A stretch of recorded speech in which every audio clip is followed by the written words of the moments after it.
You are fasting. हाँ उसको क्या बोला? क्या बोलना है? इसका मतलब क्या है? इसका मतलब अभी नहीं बताएंगे, गलत बोल सुबह में बताएंगे। पहले ना, हम वो खैनी ना खिलाओ। जाने दो, ना है नहीं। ई जानबे न करे छै वो नहीं बदल के उसको बोलो ना क्या यू बोला? आर एनी फास्टिंग, उसको समझ में है? हाँ, वही बोला यानी ना कि उसको हम बोलो। चालू कर दें, इधर बोला हम चालू कर दें। करिए करिए हाँ करिए मेहमान यहाँ बताओ, करिए तो चलो करिए तो खैनी खिलाओ। है नहीं।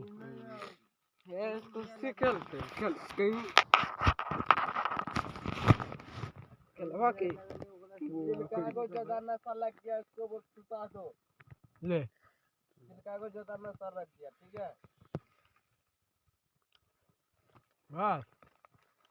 बस भैया हम कब दिए खनी दादा घंटा और दो अंडा राशन बेलन है।